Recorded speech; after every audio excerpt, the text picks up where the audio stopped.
Bonjour, bonjour, bonjour, and welcome back to my channel, The Waves of Your Soul. In today's video, I wanted to talk about mass market hidden gems. We're gonna be talking about tarot and oracle decks that I think deserve to be more known, that are mass market. They're more affordable than indie decks. They are easier to find. You can find them online. You can find them in your local bookshops. You can find them secondhand. They are more readily accessible to everyone, but the ones I'm gonna present today maybe are lesser known. There's some really cool decks out there, especially mass markets, and some of them are huge favorites in the communities. We see them everywhere, but there are also some hidden gems, decks that maybe we don't see that much and that you might want to know about. Maybe you're looking for something a bit different, maybe you're looking for something with a specific use, and I thought it would be nice to give these underdogs decks, these hidden gems decks, a little bit of time in the spotlight. This is not a new concept to my channel. I did 2 videos already about 2-3 years ago. They were really popular videos, and this is something I keep being asked in the comments. So I thought I would make a little mini series trying to make shorter videos, because we know I like to blab on. Maybe post them every month, every couple of months, just to share with you some of my favorite hidden gems out there. So if you're new here, hi, my name is Marine. I'm a French tarot reader and a lover of everything tarot, oracle and self-empowerment related. On my channel, I love talking about decks, tarot decks, oracle decks. I make no distinction. I love them all. And I also love posting readings in the format of pick a cards, and they're all in the line of helping you to help yourself, empowering yourself. If you'd like to see any of those things, make sure to subscribe. If you enjoyed this video, don't hesitate to give it a thumbs up or comment. I reply to all of my comments and I love reading you. In the description box, you're gonna find all the names of the deck, in case my froggy accent gets in the way of the title. And you'll also find my social media links and other videos you might want to check out. So without further ado, let's get into part 1, Hidden Mass Market Gems Spotlight.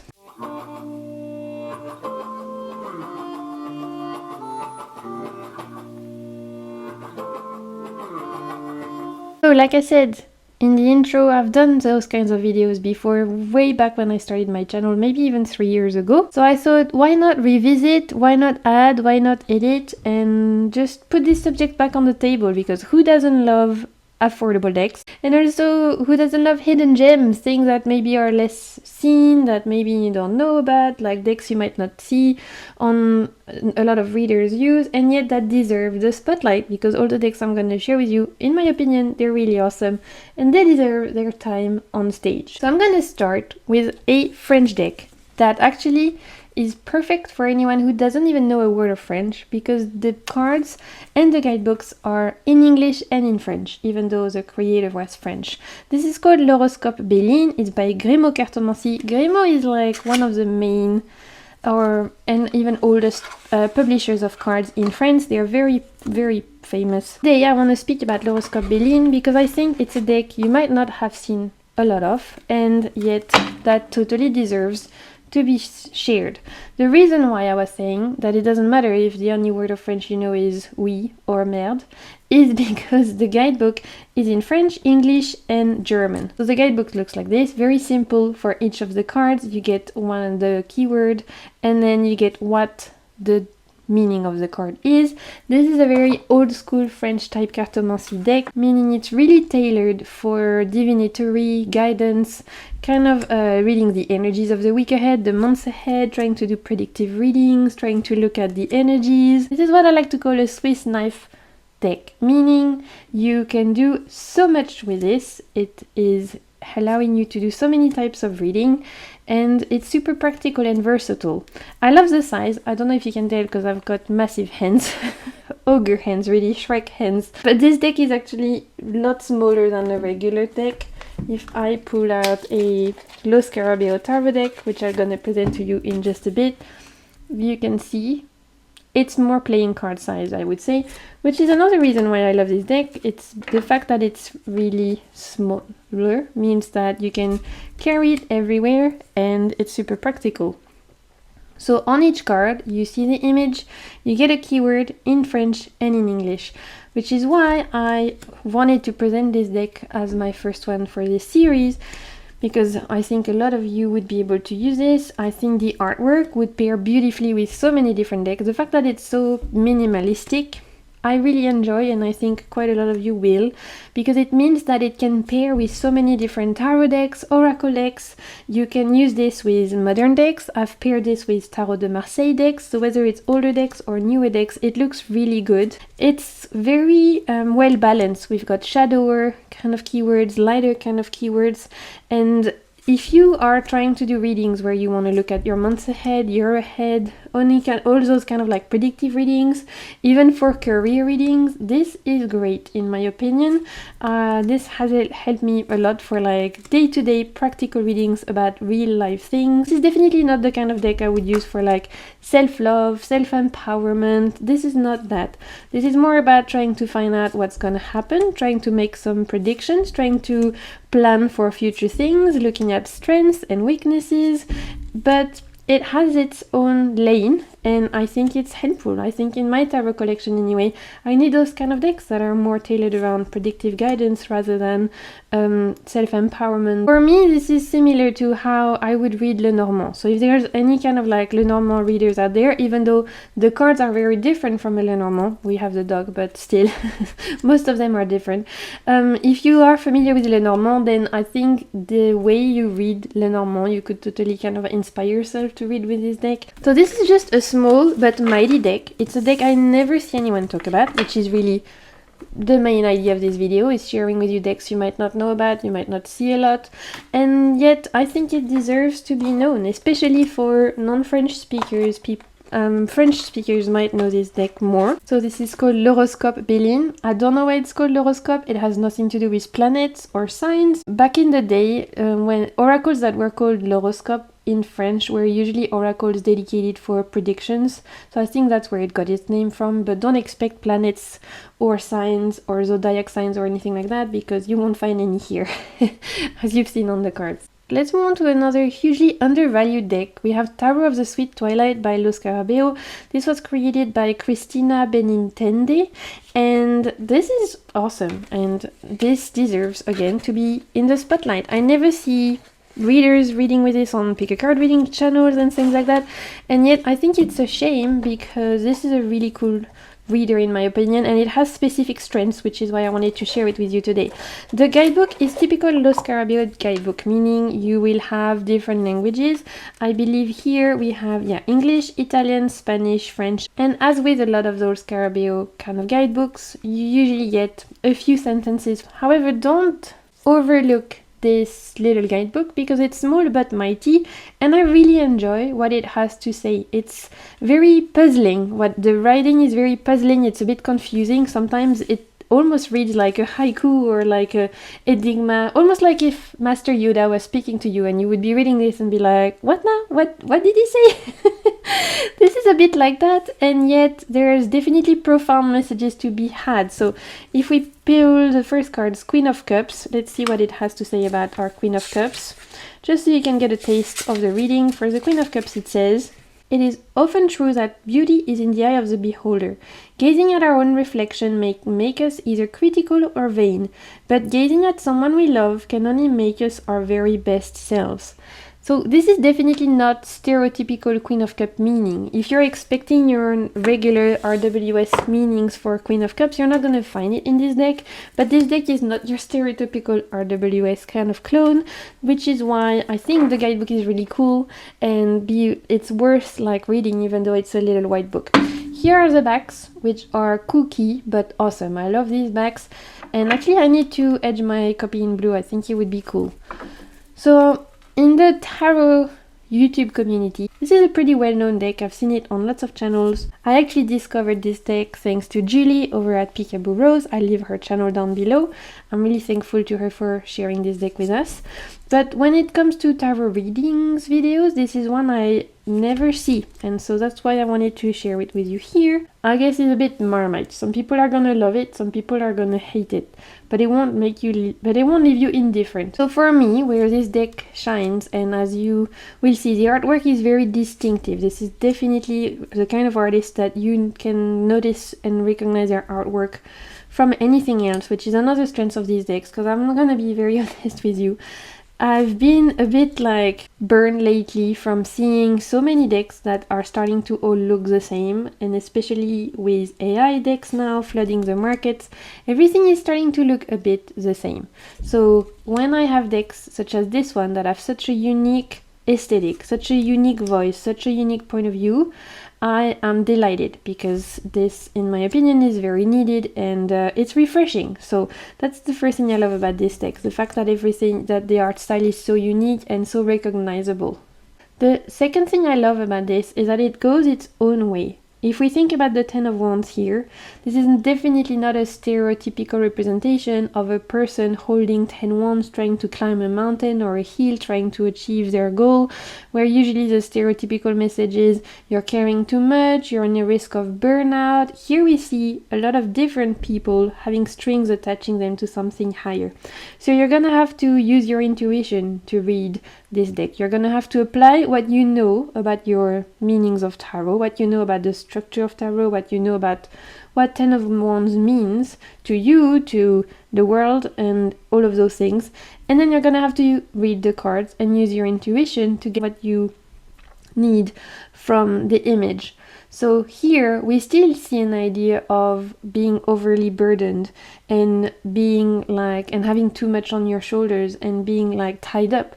But here the burden is shared. It's like, it's showing you that when you're feeling burnt out, when you're feeling overwhelmed and you feel like you have too much on your shoulders, you're not alone. There's a lot of us out there who feel the same thing. So here for me, I see this card as an encouragement to look outside of yourself, even when you're going through huge difficulties and you feel like the world doesn't understand what you're going through. Chances are there's a lot of people out there who do, and chances are you're not alone in your suffering.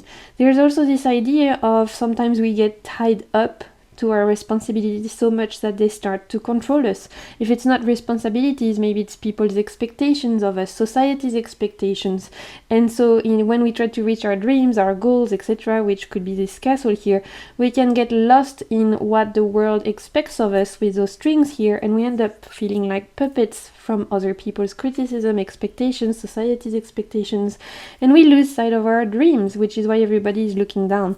That's literally off the cusp how I would read this card, but maybe tomorrow if I see this card I might read it a complete other different way. So this is the beauty of this deck for me. Every time I use it, it gives me something different. It helps me to look at tarot in a new lens, and I've been reading tarot for a while. I have a lot of decks. I sometimes can get a little bored when I'm looking at the same kind of Five of Pentacles or Five of Swords. So to have a deck that pushes me outside of my comfort zone, where the artistic choices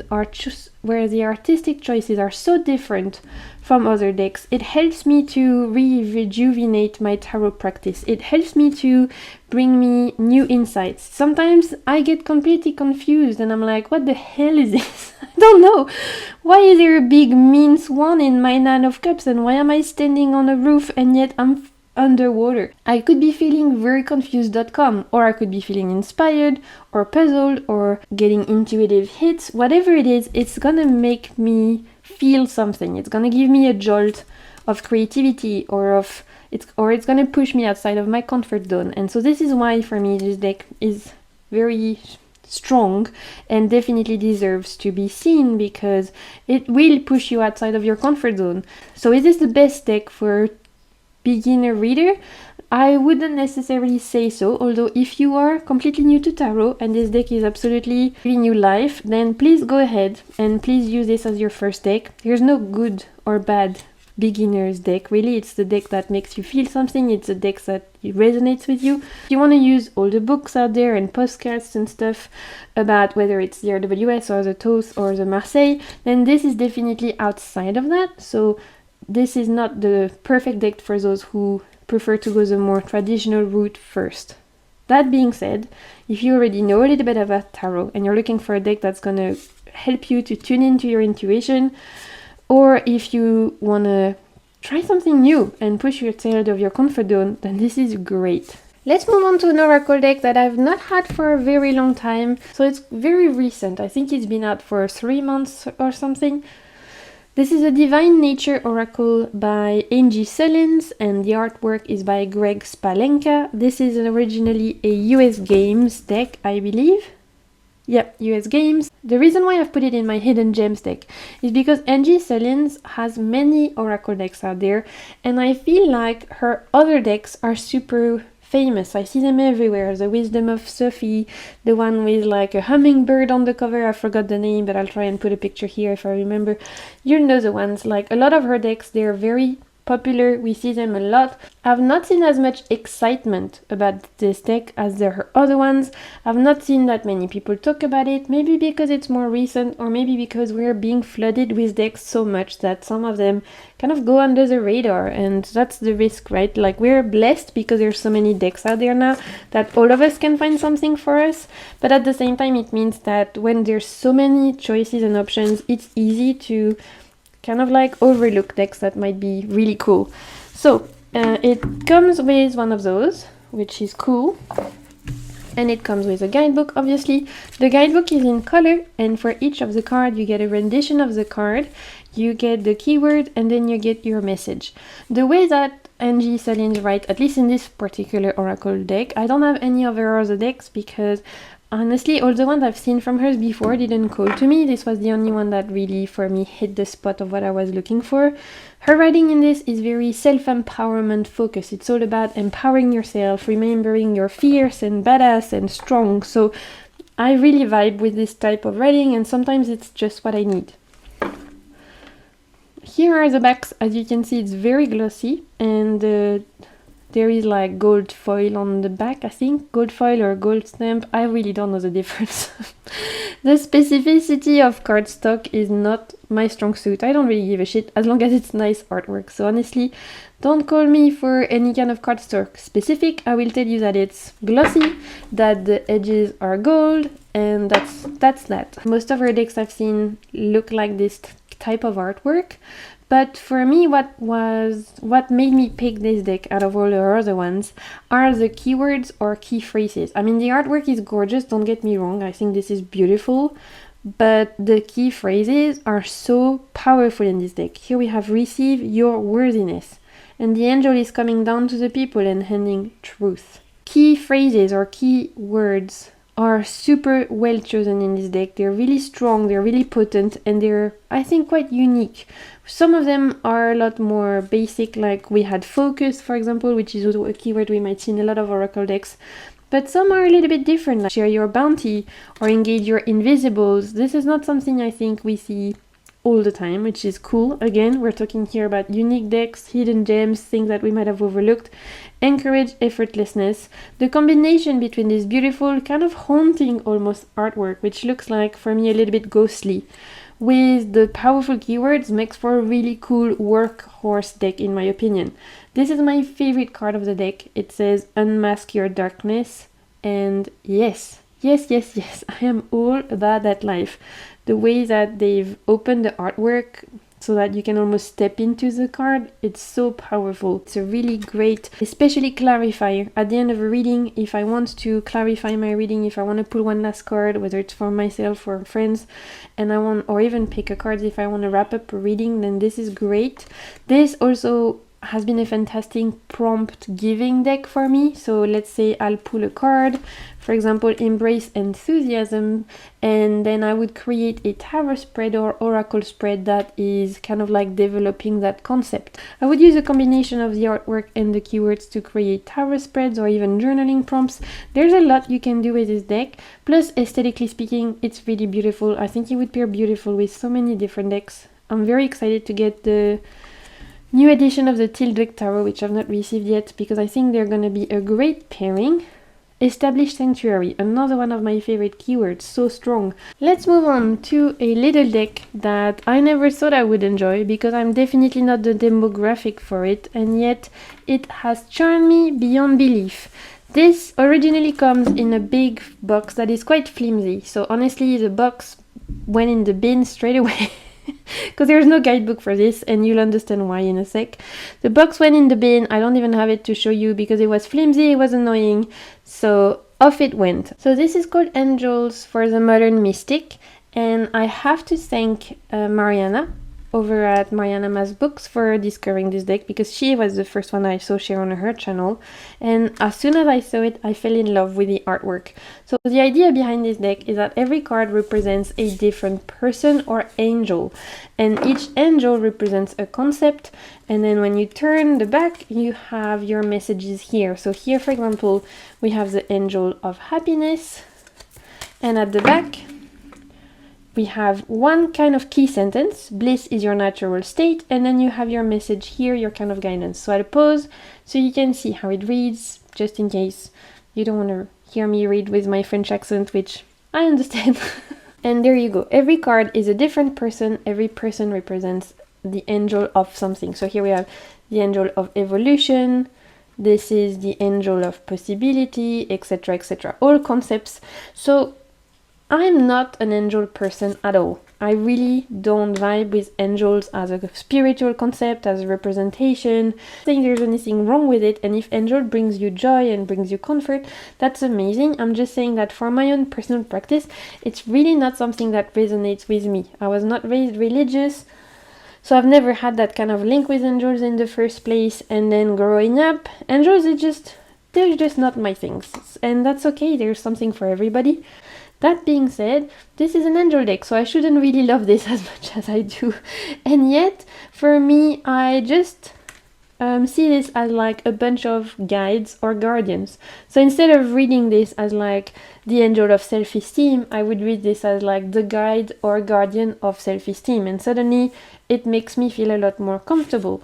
That might sound ridiculous to some of you, but I know some of you who are not into angels who will understand. So what I'm saying is, sometimes you get decks and there's wording or associations that don't vibe for you. Feel free to change them. Feel free to do what feels good to you. You're in charge here of your spiritual practice, of your tarot cards practice, of your mindfulness practice, however you use the cards. You're the captain of your own ship, so if something doesn't resonate for you, you can change it, you can make it your own. You do you, boo.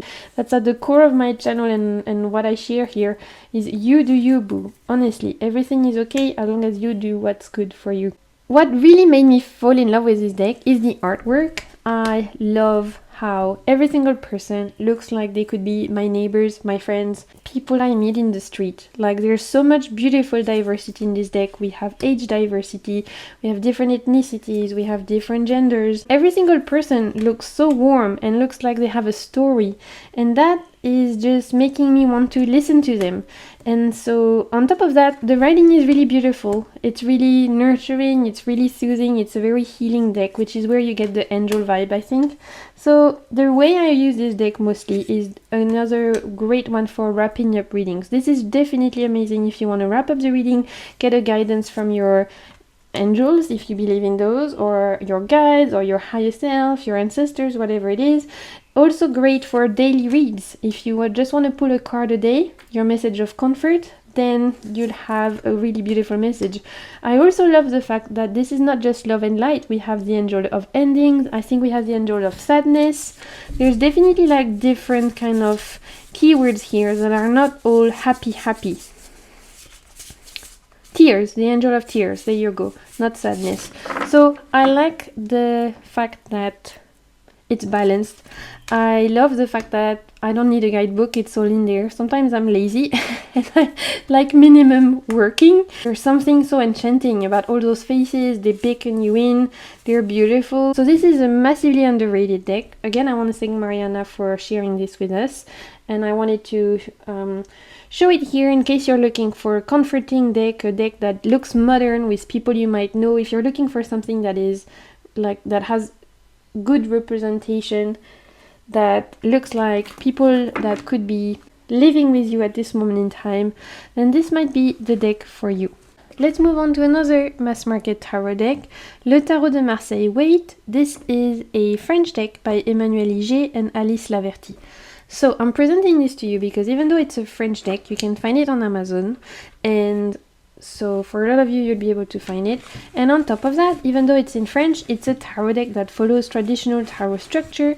So I don't think you'd have any problem using this, even if you don't speak any French. And so for me, this is an underrated deck in English-speaking countries, mostly because you might not know about it. In France, this is a very popular deck. everywhere else, I've not seen it that much, at least not since it's released. When it was released, it was very popular, and after that, I've not seen that many people talk about it.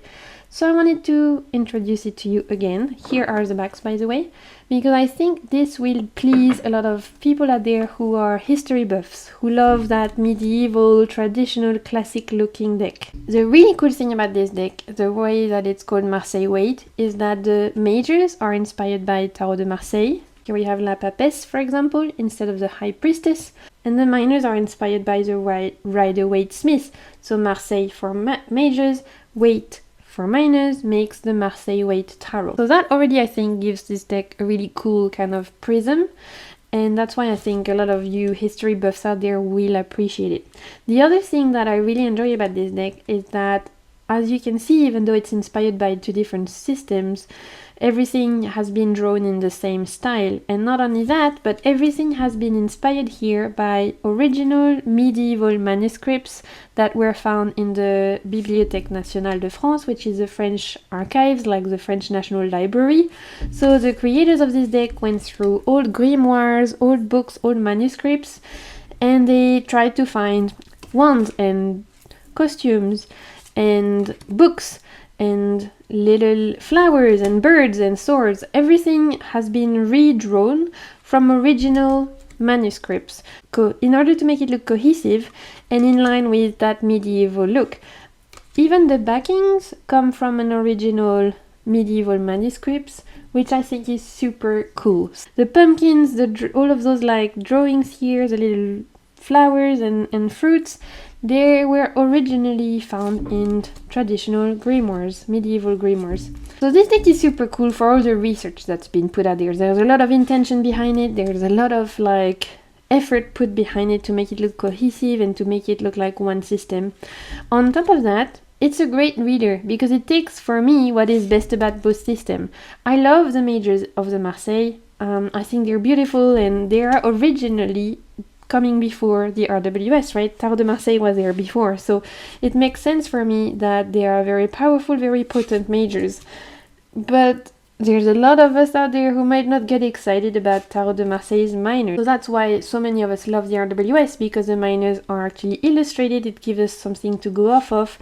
It's easier to kind of learn if you have an image, in my personal opinion. I started with the RWS and then I moved on to Marseille, so I understand that kind of logic, and so that's why I think this is like the best of both worlds, to be honest. I think it gives the best of both systems in a way that is still cohesive. I love this fool, I think it's beautiful. But I wanted to introduce it to you today because this is something you might not see a lot, because it's a French deck, and yet I believe so many of you will be able to read it, because even the minors don't even have the titles of the card on them. It just has the number and the symbol, but we all can tell that this is a 5 of Pentacles. So the language here is not a problem, I think.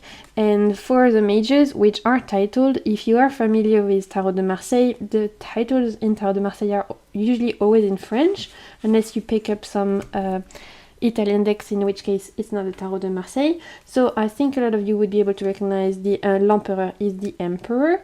So I wanted to share it with you because I think it's really cool. I think there's a lot of intention behind it. I think it was really well written, really well thought out. And this is what the box looks like. So there you go. Last one I want to share with you today is the Circle of Life Tarot. The artwork is by Maria Di Stefano, and this is a Lo Scarabeo deck, and this is already unique due to the shape. It's a round deck, which is really cool. It comes like this, and the bottom you have space to put the guidebook. The guidebook is not round, it's square, but for each of the card, I think this time it's, what are the languages in this? We have English, Italian, Spanish, French, Dutch, and Russian, I think. So again, lots of different languages. For each of the card, you have a description of what is going on the card, like a description of the artistic choices, which I think is really interesting because this deck goes its own way. So we need the artistic choices here to understand really what's going on.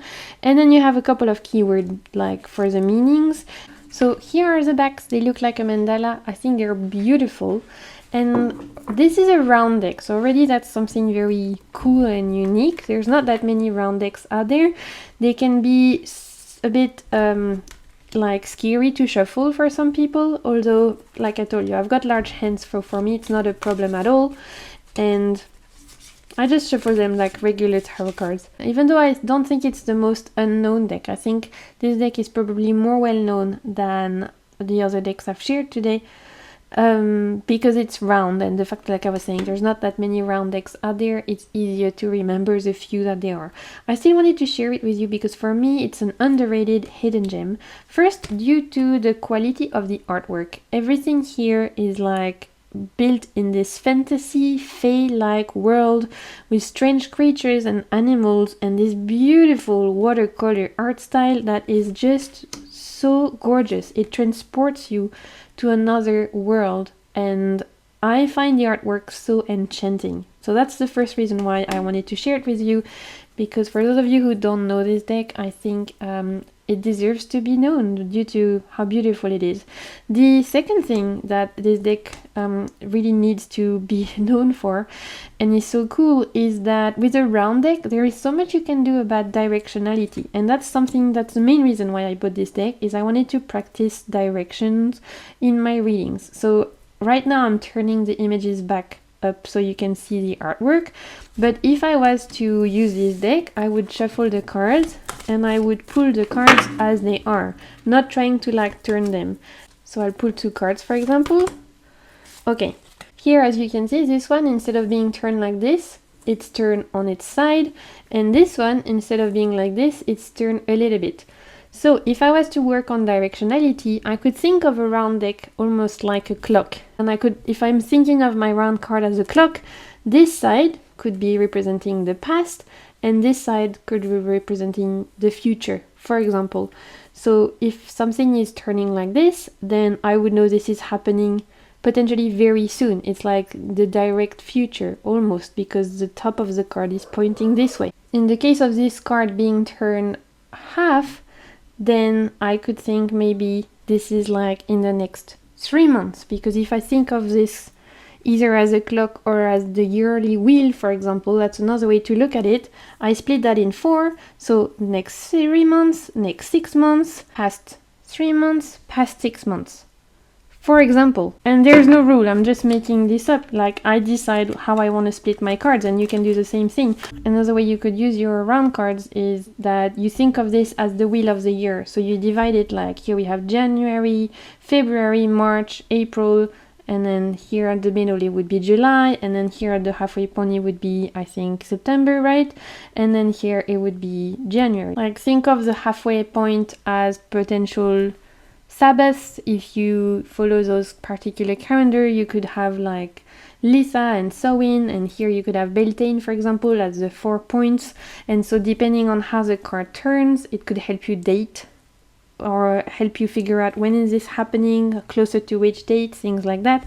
So there's just so much you can do with round decks, and this is not the subject of this video, and I'm still like discovering those ways for myself, and it's like trial and errors mostly. There's also the idea of if something turns right, it could be yes, if it turns left, it could be no, or the other way around, you decide. You could use a pendulum with your round cards. There's just so much to do, and on top of that, the artwork is so beautiful that I wanted to share it with you, honestly, because it deserves to be seen. Some of the cards are super confusing, like this 8 of Wands, this lady is carrying a cut head.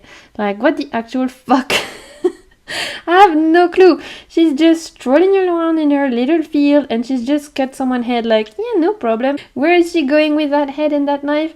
I don't know. I don't think I want to know, and I'm not sure how it applies to the 8 of Wands either. But this is another deck that truly pushes me outside of my comfort zone, and that I really appreciate when I either I'm feeling bored or I need to like jolt myself back to life, or I need to let my intuition speak, then this is a great deck for that. Okay, this was the first part of my little hidden gems decks.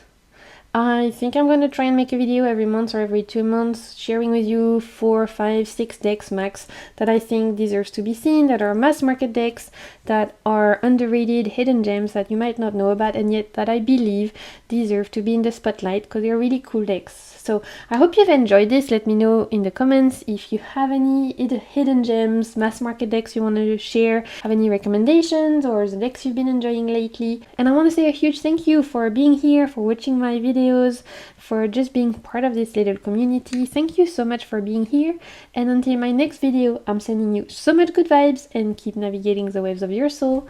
Bye!